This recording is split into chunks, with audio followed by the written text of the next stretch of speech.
I feel like one of the best bits you can have as a human being is just have your rating system for movies, TV shows, or games, or anything like that just be completely wacky and make no sense in any capacity. I know there's been a massive push for everyone to just have a universal idea of what's good and what's not. Not in the sense of just like what a movie's good and what movies are bad.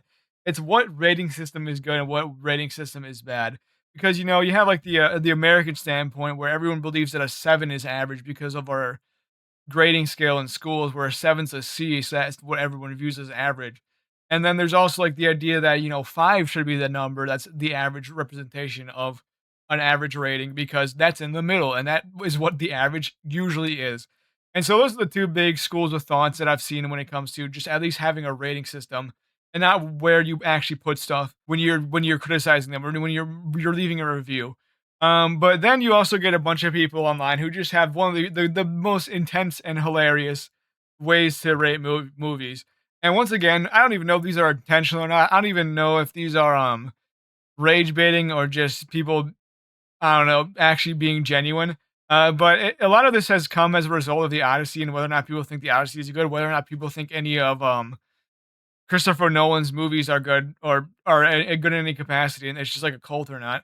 Um, and as a result, people have been posting their beliefs on what and how movies should be rated. And let me tell you, there has been one that has been the talk of the town when it comes to people rating movies, and it's specifically this person right here. Once again, no idea if they're genuine or not, but I literally think this might be the greatest like work of art of all time if it's an actual rage bait. So let's look at their post right here of their final evolution of their rating system. We have it right here, and so for all mediums and simplified, they have two different lists, but you can see why I think this would be an unbelievable rage bait. Is simply just the words that they use, like 1.5 pedestrian. Yep, I don't know if I've ever heard anyone use that word in an actual legitimate conversation just between two people.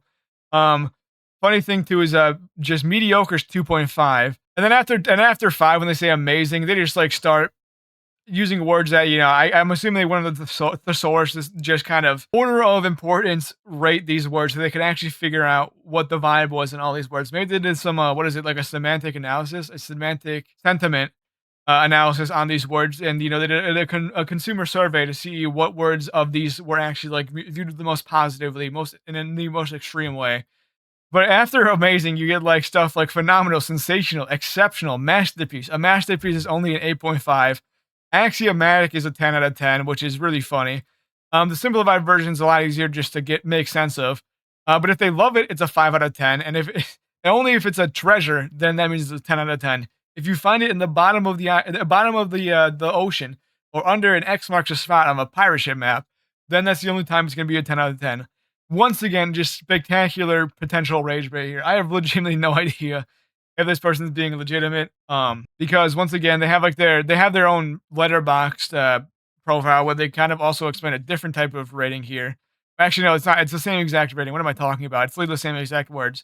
So people are, making fun of them for having this be their rating scale. And this was kind of like one of the big things that made it so that everyone started getting mad at this person. It was the fact that apparently they said they have no Noah movie about above a 1.5 out of 5 after this person ranked their Christopher Nolan movies and the best was a 3.5 out of 5, and I guess people were attacking them. And this is kind of what made everything blow up. As you can see, just the ratio to every single interaction humanly possible right here is just it's almost like a normal distribution, really. And then this is their letterbox here, where I guess they have 0 5 stars. I think the best they've given a movie is a 3.5 out of 10. So not a single one that is not a single one that's cherished from their rating scale, which is once again hilarious thing to do. But yeah, this is the distribution of their movies. If you were ever so curious to see how they view movies and how they rate movies in any capacity. And I think it's really funny that if this is like done in a genuine way because that's absolutely a hilarious thing to do. Um, Both genuinely and also rage bait because this has to be it's a 678 rated films, which would be a lot of effort to do to go through to just rate a bunch of movies like badly and then say this is my rating system just to rage bait people. So really can't tell, but once again, unbelievably good bit if it is real or if it's not real, whatever. Whether or not it's real or not, whatever. I'm just gonna completely reframe what I'm saying here. Whether or not it's real or not, hilarious bit nonetheless. And I guess they like people looked at the movies that they rated highly. I guess apparently they're obscure movies. I mean, you have 2001: A Space Odyssey, so there you go. It's a more mainstream one, I guess, that's rated highly. And then the bunch of the other ones of the top 8 are just kind of random movies that I guess not a lot of people have heard of, where most of them have only, like, maybe 500 reviews on Letterboxd, which, in case you're wondering where this person's piece de resistances exist in their mind, this is what they are. Once again, I have never heard of any of these movies in my life other than Space Odyssey, so I really can't comment on it, but the method of the madness can be interpreted looking at this maybe. It's like a cipher. It's like a single word you get in a cipher to kind of break a cipher, and then everything just cascades into finally understanding what the hell you're looking at. And then we also have this post right here. This one is another really good idea of how to rate stuff. You know, that person who just makes it so that everything has to be 0 things wrong for it to be good. And then you also have the vibe-based systems. You have the systematic systems and the vibe-based systems. And this is the vibe-based system right here where it says everyone arguing over the rating systems. Meanwhile, I go based on vibes, so you end up with stuff like this. We have the SpongeBob SquarePants movie and a movie called Yee Yee, that are both rated equally, and I think it says he liked both of them. So complete opposite end of the spectrum when it comes to movie enjoyment or not. Because once again, I think if you showed that you rated a 4-star or gave a 4-star rating to the SpongeBob movie to the first person, you might get executed on the spot. And so I don't even know if the first person is being genuine or not. I think the second person is obviously being genuine because there's no shame in showing that you have the SpongeBob movie rated a 4 out of 5 on Letterboxd.